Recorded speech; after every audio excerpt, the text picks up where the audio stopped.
Welcome back to the In.pencil podcast. I am Adam. And I am your mama. It's not actually true. Sorry.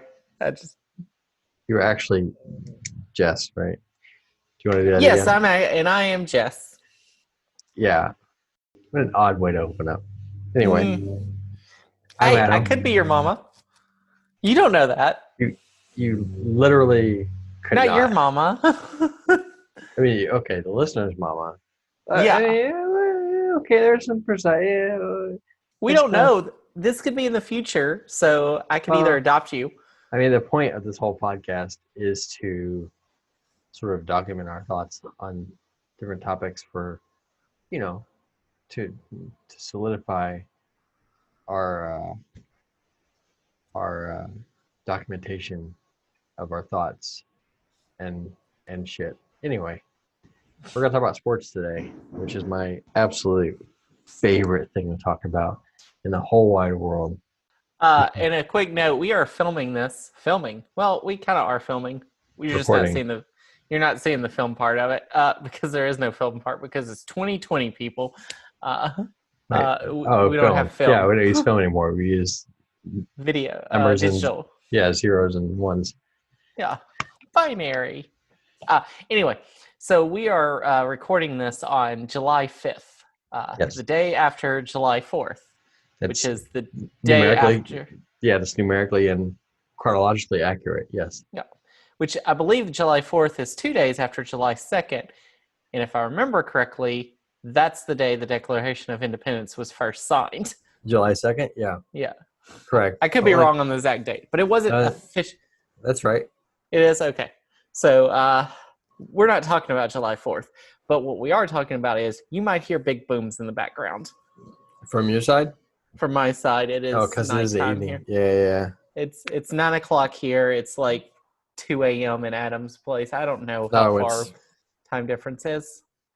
I mean, if you do math, science, it's 5 hours behind. Okay. Central to Mountain is 1 hour. To Pacific is 2 hours. We don't need to do all that. To Alaska is 3 hours. To Hawaii is 4 hours. To 5 hours. Philippines is 6 hours. To China is 7 hours. Philippines is ahead of you.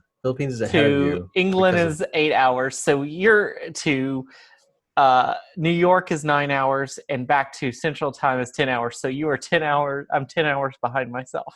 Nothing you just said was accurate. Not a word you just said. Actually, I did say Mountain is 1 hour behind Central, so I may have lost. Okay, one thing you said. All right. Anyway, so sports. Anyway, so yes, you'll hear some big booms.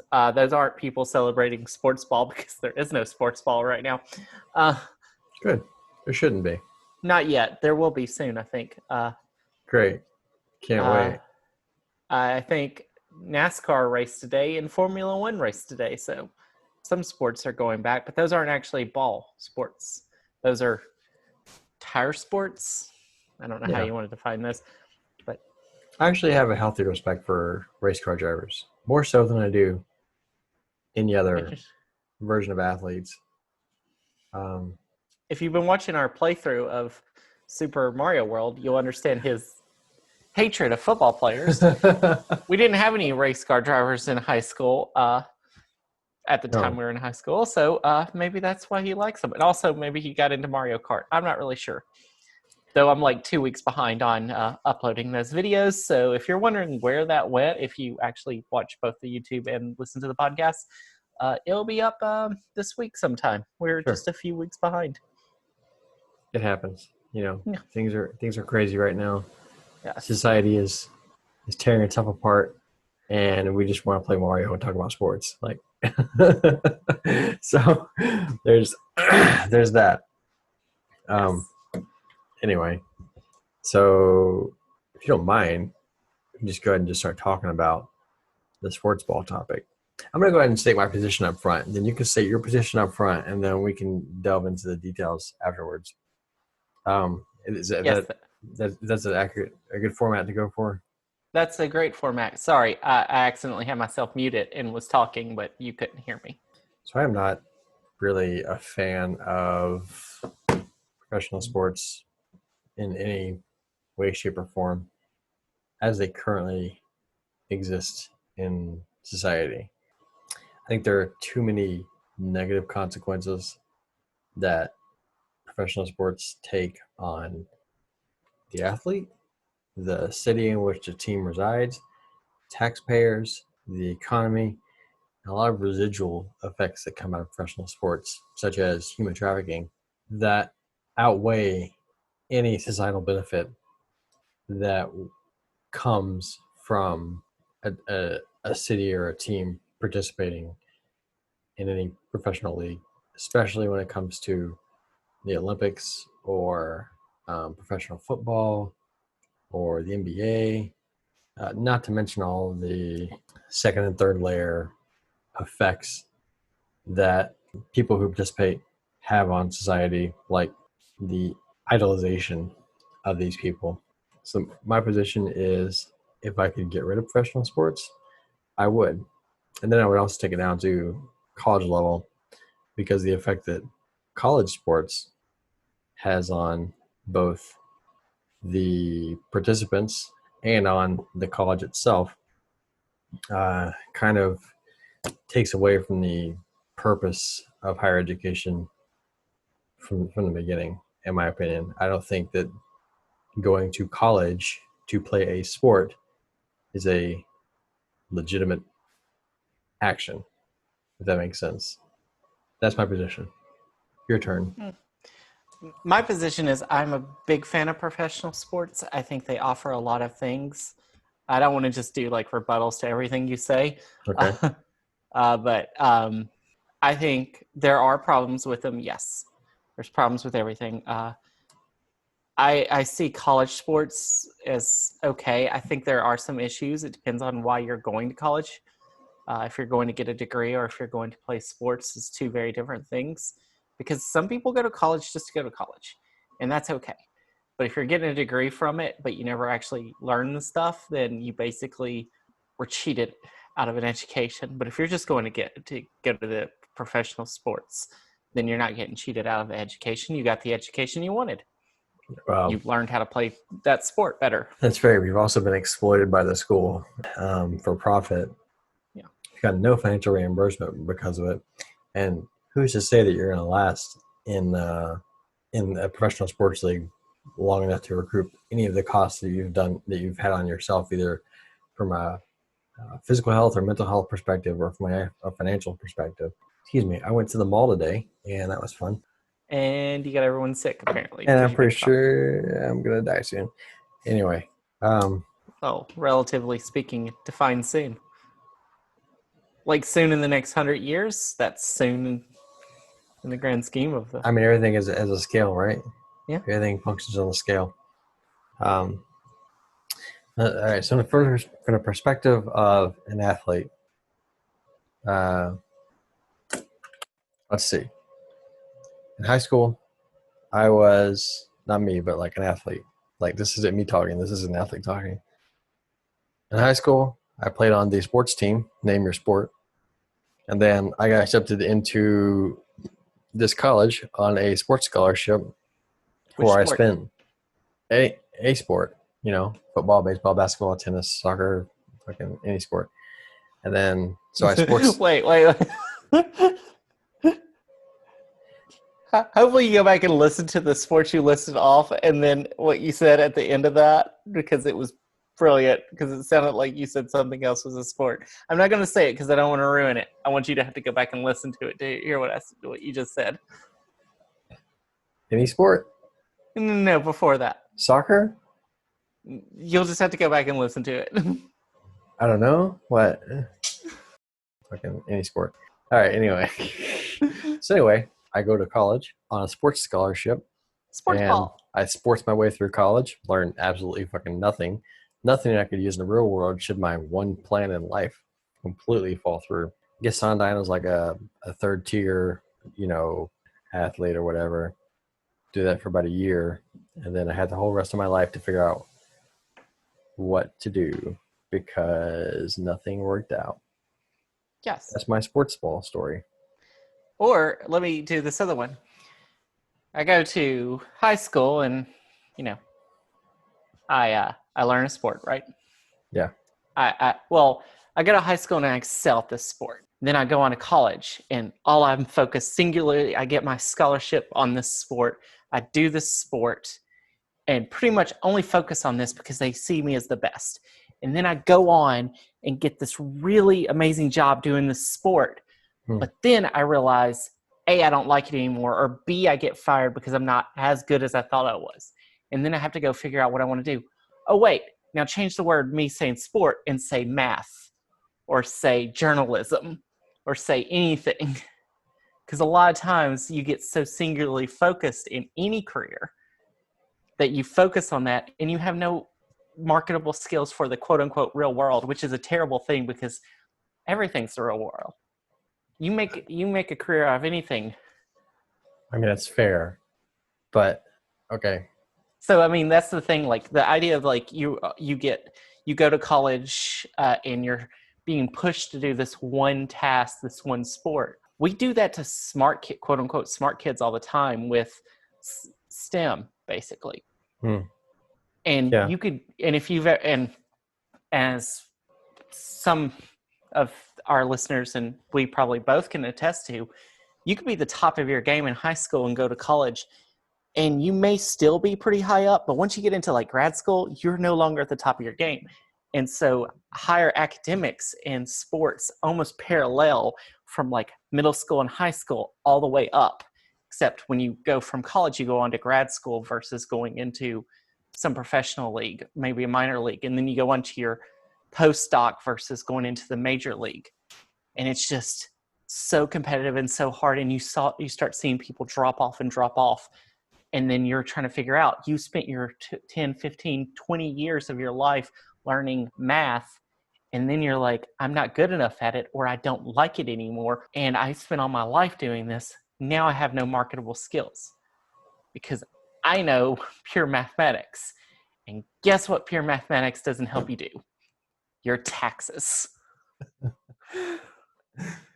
Okay. But studying journalism or psychology or math or anything else doesn't leave you with life-altering injuries that you can never recover from. I mean, unless your debate team gets pretty hot and heavy for. Let's go. I know this isn't that story. We're going into a different thing here, but no, it may not leave you with life-altering injuries, except for the fact that the more education you get, the more likely you are to be an alcoholic. Sports ball players suffer with alcoholism, or I struggle don't with know if their alcoholism rates too. are as high as grad school students. They have higher divorce rates. Well, I mean that, yeah, but that's not injury to your physical body. Mental, yes. Mental, all of this is mentally bad. Life is mentally taxing. Even if you're $1 million sports ball player, multi-million. Yeah, we can't really say like which is mentally worse, being an athlete versus being a successful lawyer, or versus being middle management versus being bottom rung at a job.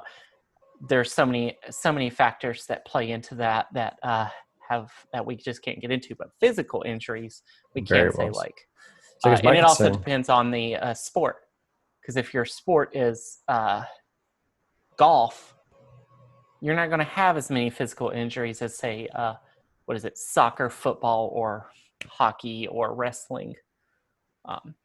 Golf is going to have more of the lower end, and tennis is probably more medium, along with like basketball is a little bit more injurious, but I don't think it's as bad as like soccer and football and hockey. And if you notice, like soccer, football, and hockey, what makes them so injurious? I don't even know how to pronounce this word, but let's just say that's a word. Let's just say that's the word. Sure. Okay. Is head use. You get hit in the head a lot. Concussions, soccer, you head the ball. TBI. So. Yeah, football, TBIs.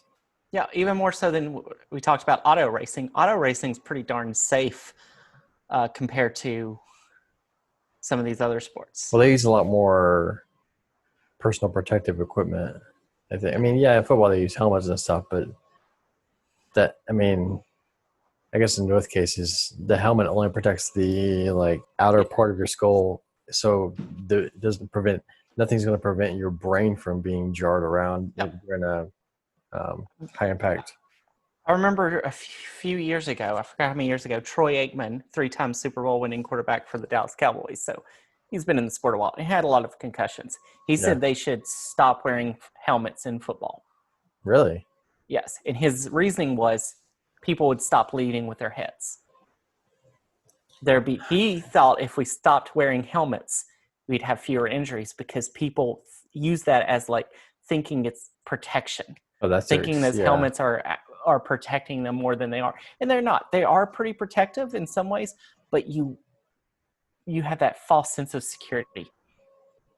Yeah. And so the idea, if you take away that false sense of security, you don't see as many injuries. And I wonder if there's some to it, because basketball, there is no security there. Yeah. And it's a physical sport, but I don't think you see as many injuries, except for like when you jump and then you land, which of course is, you do that enough times, you are going to get hurt. So how do you feel about the analogy of sports as a religion? It makes sense. Yes, I would say that sports as a religion makes a lot of sense, because what do sports do? It gathers a group of people into this large auditorium or stadium. Breaking social distancing rules, yes. Yeah, which you're allowed to do at church for some reason, because Jesus will help you. I don't really know. Religion. There's no force more powerful on the planet than religion. Even if it's illogical to proceed with allowing, group events from happening, if you do it in God's name, I think you're fine as far as the government's concerned. Yeah. But yeah. continue. Anyway, so people dress in a certain way when they go to see games. They're like dressed up in their cosplay. I always say that like sports is a lot like, cosplaying for more nerdy people where they dress up to look like their characters on some anime or some video game or some TV series. Yeah. And we call that cosplay. Well, sports, you're dressing up like your favorite football player. Right. You're wearing their jersey. You're cosplaying. Right. So, you dress up in a certain outfit like your Sunday morning attire, participating in something that you're not actually active necessarily. Like if you go to a church service, you are participating, but you're not needed to be there to participate. There's something going on the stage. Right. Or the up front, and you're just there to help add to it. And the same in sports, you add to it, you add to the crowd. And we're going to see this a lot in the upcoming weeks, how weird it's going to look watching sports in dead silence. Right. Where there's no crowd. And it's going to be weird because the crowd does add something to the feel. And then, of course, there's a lot of hope and ritual and things that you do before like games. You'll have like these rituals of what people do, where they'll like, someone will have the flag of the team run out onto out in the stadium, or they'll come out in a certain way or to a certain song, and everybody will do the same thing, and you just have this idea of like, these are the rituals we do. And right, then, like the national anthem. Yeah. Right. Not even that. I mean that's part of it, though. Yeah, but that's like the American ritual, but also other countries do that too with their national anthems. I think of it like games. Yeah, like do other countries do national anthems the same way we do? Yeah, absolutely. I know countries that do their national anthem before. Like I've been to movie theaters in some countries where before the movie starts, they'll do the national anthem to their country before a movie in a movie theater. That's bizarre. Yeah. So yeah, other countries do that. We also do our national anthem too before movie theaters. It's the Disney logo where you see the pans out onto the castle. Yeah. United States of America, presented by Disney. Only on Disney Plus. In partnership with Apple, Amazon, and Facebook. That'd be a hell of an ad before. Just think if they all teamed up together, they would own America. They would. Absolutely. They'd have a monopoly that no one could.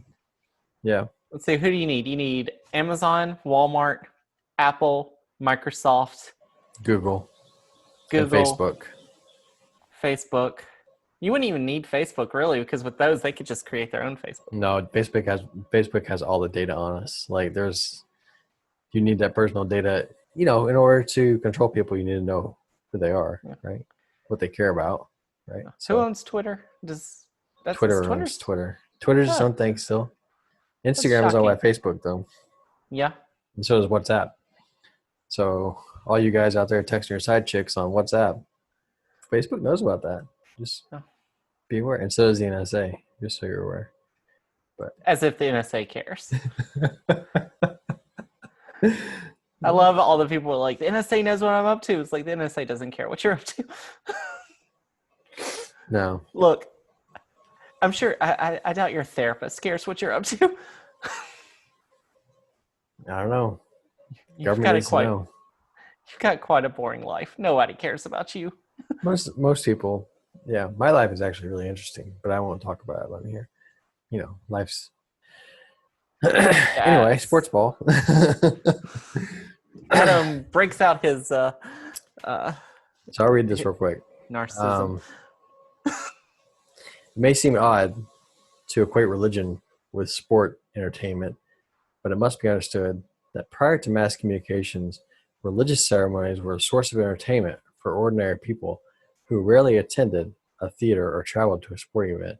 Sports and religion may get categorized separately, but their intersections is difficult to miss.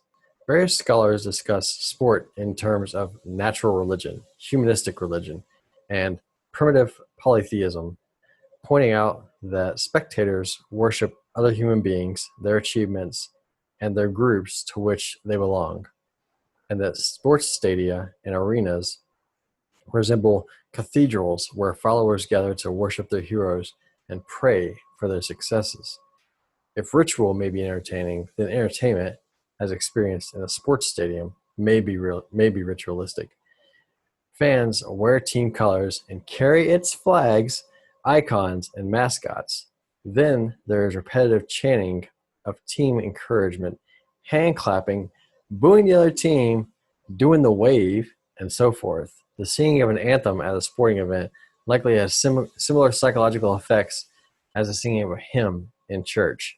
Given that sports entertainment has obvious similarities to religious rituals, it is reasonable to ask whether the connection between fans and their preferred sport has psychological effects that are comparable to religious experiences, effects that account for religion as a worldwide human adaptation. And the article goes on to, I'll post a link to this article. What's the name of the article? It's called "Is Sport a Religion?" on Psychology Today, which is one publication that I enjoy quite a bit of. You're familiar with Psychology Today. So I think, so when I read that, I think back to my youth group days, and the biggest day of the year for a youth group turnout was always Super Bowl Sunday, because the entire youth group, after church, after Bible study and Bible or Sunday school and everything else, would go over to the minister's house or somebody else's house that was in the youth group or whatever, and there's football in the yard, there's barbecuing, there's all the 4th of July type stuff, but in February or January, back when you were a kid. Yeah, in honor of the religious ceremony known as the Super Bowl. So the thing about sports being as a religion, that makes sense. Also, that's not really for or against sports. That's just kind of what sports is. The same way, like, not for or against religion. That's just the way it is. You can argue that Super Bowl Sunday has become a holiday, and very little of it has anything to do with who plays in the Super Bowl. Right. Because here's the thing we remember. You can ask anybody, like, did you celebrate Super Bowl Sunday? Yes, probably. And this is what I'm going to ask everybody. I know it's been a while, 6 months, 5 months. Who won the Super Bowl this year? I don't even know who played in the Super Bowl this year. Who was the finalist? Who was the runner-up? I'll give y'all time. Couldn't tell you. The answer is Kansas City Chiefs won the Super Bowl. San Francisco 49ers lost the game. Made some mistakes. But nobody remembers that. And so it's not even a matter of the actual sport. It's we have created the holiday because we just created this day. We just said Super Bowl Sunday is the day we're going to celebrate. And it's the event. And people are now starting to get off work for this thing. Like people are like Monday afterwards is off for people. Because it's just an excuse to drink and party and hang out with people. You don't actually have to know what happened. And you can see it in the ratings of the Super Bowl. The ratings don't go up until the last 2 minutes. Like the ratings skyrocket in the last 2 minutes because that's when people want to watch it. Yeah, if it's close, and this past year it was close enough. I can't even remember when Kansas City took their lead to win the game. But yeah, and if it's not close, then the ratings just drop quickly because people still party though. They just don't care about the game. Yeah. So if I think fine, but you don't need sports to tell you to have a party. No, it's sports just to have a party around. Yeah, so but you need something that everybody understands and gets to celebrate. And we don't really have a good February holiday because you got to think we have New Year's. And then our next major holiday that people all celebrate is Memorial Day. Because we've designated certain holidays that you can celebrate and certain holidays you don't really celebrate that well. Like, let's face it, we don't celebrate MLK Day the same way. Right, but we should. Yeah. Like, well, I mean, we're not going to have like barbecues and stuff. Why not? Let's swap out Super Bowl. Give it a Super Bowl. Throw in MLK Day. Yeah, and we don't do it for Easter. Easter's the next one because we go hang out with family. We have a nice meal. But we don't like celebrate this big fun time. And so we use it on Memorial Day weekend because that's the unofficial start of summer. And so we kind of celebrate that weekend, which is a really weird weekend to celebrate. But hey. Yeah, let's talk about how we celebrate holidays for a minute because it kind of bothers me. Employers, I don't mind people getting time off work, but employers will dedicate time off work for you to go and appreciate whatever it is that you're celebrating. Labor Day, Memorial Day, Christmas, New Year's, whatever. But on Memorial Day and Veterans Day, rarely, maybe even probably 4th of July, I'd probably throw in that category as well. Rarely, I think, do people actually sit and like reflect on what those mean. Most of the time, they just sit back and just enjoy this day off. Columbus Day. I think if you were to sit back and look at Columbus, you might say that probably doesn't need to be a holiday anymore. I used to say I used to do a very PG version of it, and I would say on Columbus Day, I'm going to go over to my neighbor's house and break into their house and say, I discovered this house and just live there. I've had friends who told me some other things I should do that I'm going to just decide not to add to the list of things I would do in honor of Columbus Day. Yeah. Are they sinful things? Yes, very sinful things. Yeah. Columbus is not the good guy, people. Yeah. The statues have been being knocked down everywhere about Columbus with now because of as the protests have been going on around the U.S. And I had one of my very racist family members, not particularly in this post, but she's racist. I know it. We've called her out plenty of times on it. But anyway, that's not important. And she posted something where they tore down a Columbus statue. And she's like, what did Columbus do? And then one of my other friends posted on there, genocide. That was her response. Murder? And it was the best. Yeah. Like, do you not know this, what he did? He did a lot of bad things. Yeah. One of the things that annoys me about Memorial Day is they're like, people are like, I'm thankful for all the troops. And it's like, that's not Memorial Day, though, technically. No, that's Veterans Day or Armed Forces Day. But okay, so That if so we you're, don't know what the. Oh, sorry. I don't know, if you're a self, if you're self-identifying patriotic American, since America. most of what our audience would be American. So if you're a patriotic, call yourself a patriotic American. We're going to be There's a honest here. We're talking about U.S. Americans, the yes. demonym. Thank you. We get that American technically refers to anybody from the top of Canada to the south, to the bottom of Chile. Chile, bottom? Do they say bottom in Chile? I don't know. Start from the bottom. Now they're here, America. You really can't. There's kind of a section of America that you just can't traverse And over safely. actually, Argentina uh, flows further down than Chile. The It Chilean does. coast, yeah, the border of Chile ends before the southern tip of South America. I've been through there before. I didn't know that. Straits of Magellan and all that. Straits of Magellan belong to Argentina. Huh. Um, See, things the that. more you know. But Yeah, anyway, uh, so America. if you're American and you celebrate Armed Forces Day, Memorial Day, Veterans Day, 4th of July, any other quote unquote patriotic holiday, um, the point of showing respect to people who have died in combat, people who have served in the military, is to recognize why they are participating in the activities that they are participating in. And if you don't sit and reflect on foreign policy as it stands and think to yourself, do we need to be doing the things that we're currently doing with troops all over the world, and question the activities that are happening, then you're not really honoring the memory of those who have already passed on.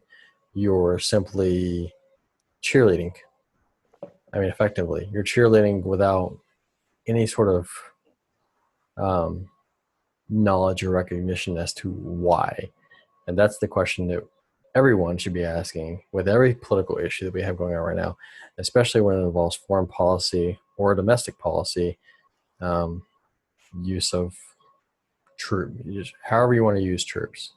Should we, is that what a country founded on the principles that we're founding on should be doing? So I'll get off my stump speech now. We'll get back to sports. Oh, all I was going to say to that is like, just to add to that at the end is, hey, if just because you support the troops, don't mean you have to support war, because guess what? Troops Yeah, can still get paid and not get shot at. they It's they can, allowed. they can. Or if I'm gonna get shot at, it better be for a damn good reason. Yeah. It better not be because some politician has this beef with some other dude, or you need some fucking oil, or some other. Anyway, I Yeah, digress. I've covered this topic in the On Liberty podcast, so if you want to go listen to that, I'll link to it. So, yeah, truthfully, if you're pro soldier, you're generally anti-war, right? Like that would be the logical conclusion that I would come up with, but because the idea of a soldier is to fight as the last resort, not the first resort. Right.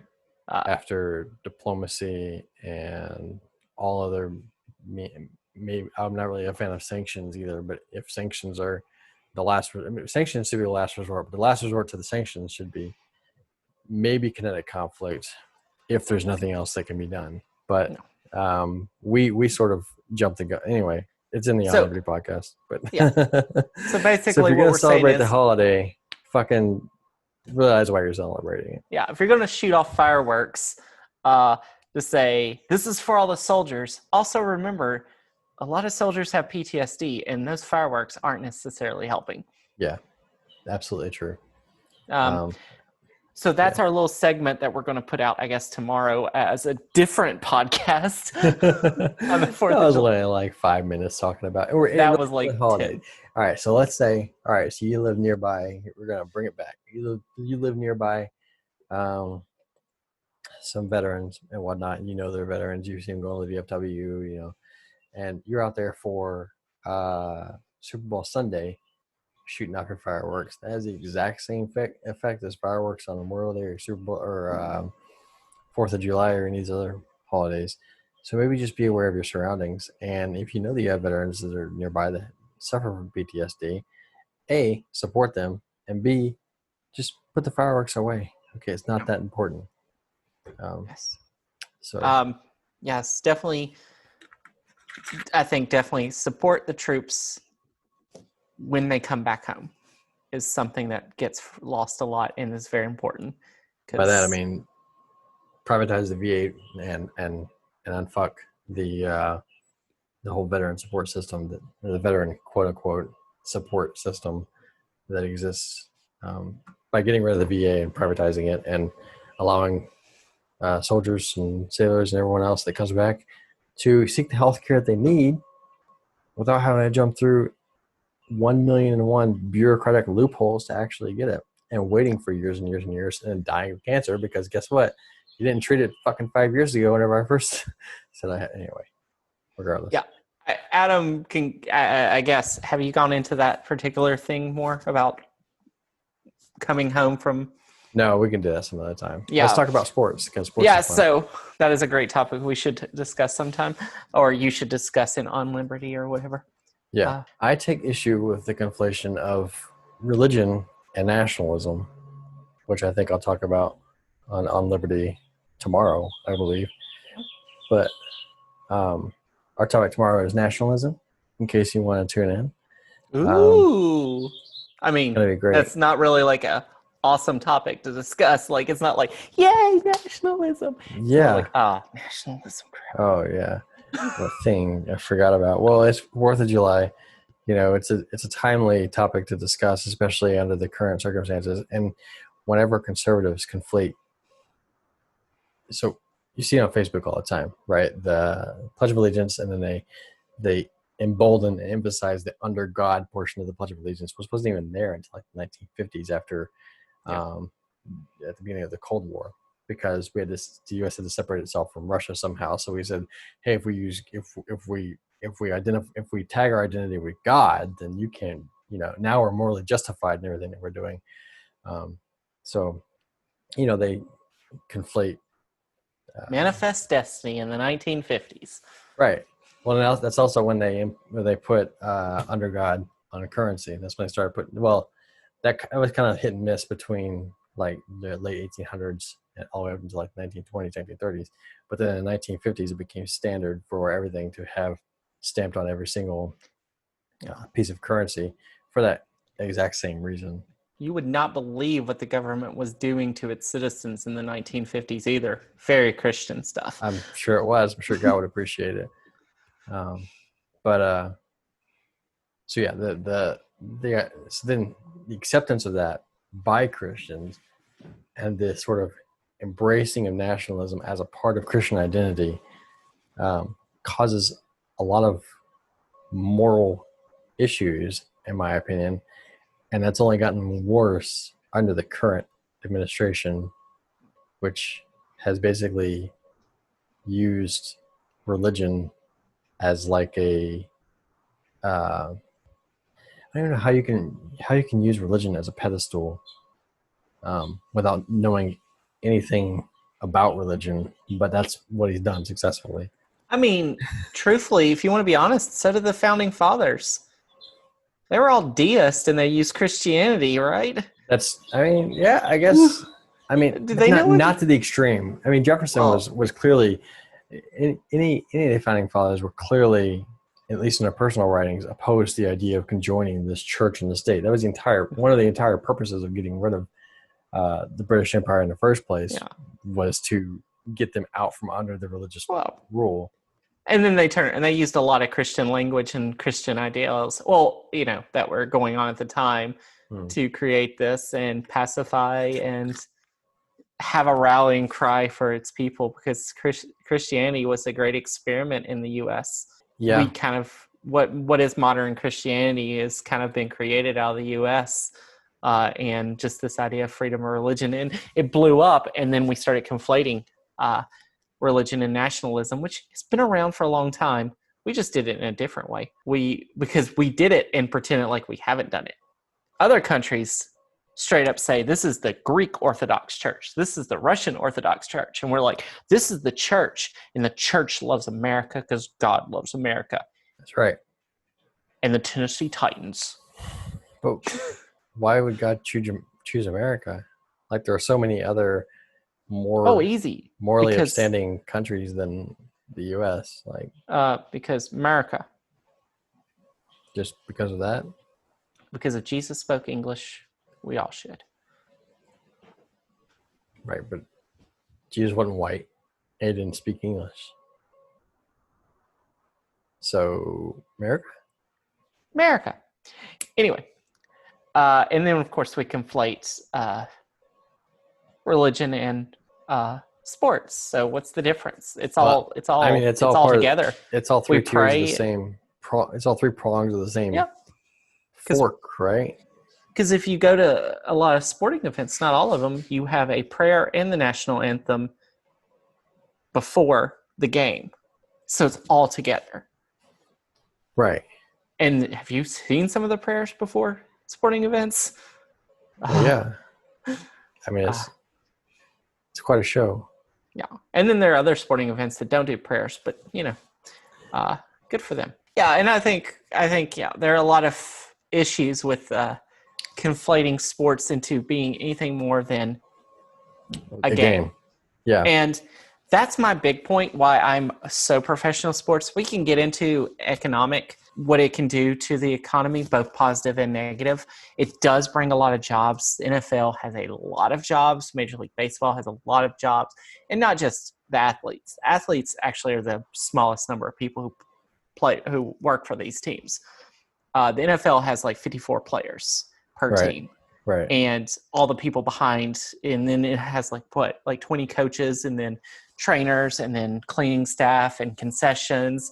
And right. Well, those people, the cleaning staff, the concessions, the parking attendants, the maintenance people who work on the facilities, those people still don't get paid as well. Like, if you're a maintenance person at, I don't know, Nissan Stadium. What are they calling it now? Firestone Stadium? Whatever they're calling the one in Nashville. I don't know what they call it. Nissan, I think. But then you're probably not making any more than the maintenance person at the building next door. You know what I mean? So no, it's not. It's just providing the economy that much. It's providing a job. It's providing a job, and that's kind of what it's doing. And it's providing, I guess, some kind of respect. I work for this team, but I think the big thing for me that sports gives, besides the religious experience, which it can. If your team wins the championship, that's probably a pretty amazing religious experience. I mean, I don't know. I imagine it could I was be. a kid the last time any sports team that I follow won a national championship, so I don't remember what that feels like. But tennis players, you still follow tennis players, right? Yeah, and I'm still a big tennis fan, and those are big, but they're 4 majors every year, so it's not to be the number one player in the world at the end of the year isn't as cool as like winning Wimbledon or the U.S. Open. Like, nobody remembers who finished number one last year. They care who won Wimbledon. Fair. And the person who won Wimbledon is not the person last year. Is not the person who finished number one on the men's side. I can't remember how it went on the women's side. Because Djokovic won Wimbledon and Nadal finished number one. He also won 2 other tournaments. Anyway, not important. No, I would say, okay, I'm going to play devil's advocate here and just sort of tie these things in. So sports do bring a sense of unity and pride to a city or a geographic region. I think there's some truth to that. So I can see their purpose in that regard.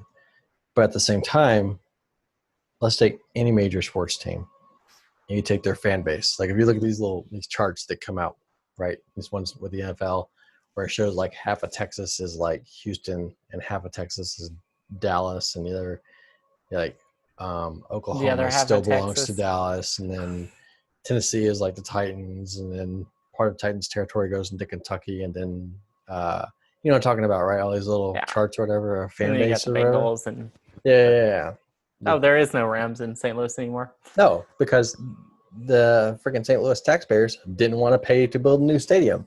So good on them. They kicked them out. Good on them. I'm fine with that. Also, the Rams kind of, I mean, They're there are like, we other want a new things. stadium, and taxpayers are like, no, dog. And they're like, all right, we're going back to fucking California. So Well, I mean, and you got to think though, there's probably more to it because let's face it, the Rams have not done anything well in 20 years, but the Cardinals, their baseball team, has. yeah, So I'm wondering if the Cardinals say we want a new stadium, which they probably wouldn't because their stadium's kind of classic. The taxpayers might have said something totally different because it possibly, does matter if your team's doing good. possibly. And the Cardinals, I will say, are a huge source of pride and camaraderie in St. Louis and in Western Illinois, Yeah. definitely. And if you don't know anything about like the Cardinals, why they're such a big team in baseball is because everybody knows like the Yankees have 27 championships. The Yankees are the best. The Cardinals are number 2. They've won the second most number of World Series, and most teams would think it's the Red Sox. The Red Sox have like 5 World Series. The Cardinals have 11 or 12. I can't remember. They have the Cubs. They're so famous. The Cubs have 3 World Series, I think, or 2. They may only have 2. Right. But the Cardinals are that big of a team, and people forget that. But they are big, and probably get some extra attention from the people in St. Louis that the Rams don't get because the Rams have won a Super Bowl, one in St. Louis, Yeah. and then lost the Super Bowl that started Tom Brady's career. So maybe there's a little hatred toward what the Rams did. Why couldn't you just win that Super Bowl so Tom Brady would have been a nobody? Possibly. Yeah. I mean, regardless, they lost. I mean, they got rid of their team because they want to. But why would? Okay, so if you're paying, I just don't. I don't see the economics in sports. Professional sports are privately owned businesses. NFL is a privately owned business. NBA is a privately owned business. All these sports teams are privately owned franchises within this business, right? Yeah. Why do you need, especially with as much money as they make, why do they need taxpayers to fund their facilities? Why do they need to kick poor people out of their housing to make room for stadiums like this? Like that's just glorified gentrification, I mean, yeah. right? And that goes into like a lot of anything that where they do stuff like that. Gentrification's a problem no matter what. Yeah, but Sports if it's for teams a is sports just team, then it's fine. yeah. If it's for a Whole Foods, hold on now. There are a lot of issues with it, but I will say like I can't get around there are a lot of problems with professional sports, but there is one thing like I haven't really talked about. One thing that I think professional sports do that I love, and I was getting into this and then I got distracted, I apologize, is that professional sports, if you are a fan of professional in college too, they give you something to believe in that has no real meaning or consequence, no matter what happens. I can be a diehard fan of, say, the Chicago Cubs. I bring them up because our friend Donnie, that we've talked about a few times, I think. Yeah. Diehard Chicago Cubs fan his entire life. Chicago Cubs, if anybody knows their story, won the World Series in 1908. I I don't think know. 1908, and then did not win another World Series until 2016. Every year they had hope, and every year it got crushed. There was the famous Steve Bartman foul ball that happened, I think, in 2003. There was the year that they were doing so well and got swept in the first round. And then in 2016, everything came together and they won it in Game 7. And it was glorious. It was wonderful. I remember watching it. I sat in my living room at midnight. It was the 10th inning and there was a rain delay and it was Game 7. And everybody on like Facebook and Twitter, it was just everybody was talking about it. and the Cubs won it, and everybody was like, yay, the Cubs finally won the World Series, because everybody wanted to be there and see that, it seemed like. And you know what? If they had lost that game, it would have sucked for a lot of people. But at the end of the day, it didn't mean anything. It was just a game. Because the next year, 2017 rolls around, the Cubs don't win the World Series. Nobody cares. It's okay. And that's the thing. When we have so many serious things going on in the world right now, protests in America, a pandemic, political drama all the time, those are things that mean something. Those are things that have serious consequences and have for hundreds of years. Racism didn't begin in 2016. Racism didn't begin in 2020. Or in Racism has been 1990 with around. the Rodney Kings. Yeah.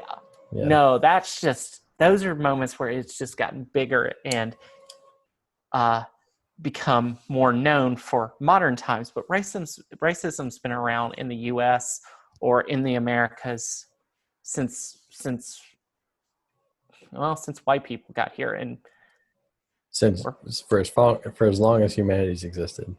Yeah, as long as there have been different ethnicities, there's probably been racism and slavery and rape and and so those things have been around, and those are serious things that have serious consequences. And what happens politically and economically, those mean something. And for people who have to deal with that all day, sometimes it's nice to just come home and turn on the game and be like, I hope my team wins. But you know what? If they lose, I'll be sad. I'll be upset about it. But at the end of the day, it's just a game. And if they win, at the end of the day, it's just a game. Because it doesn't have any meaning. But I can gather with a bunch of people and just enjoy this and know this has no meaning. And it could be like my meditative practice of just not having to worry about what the actual results of this are.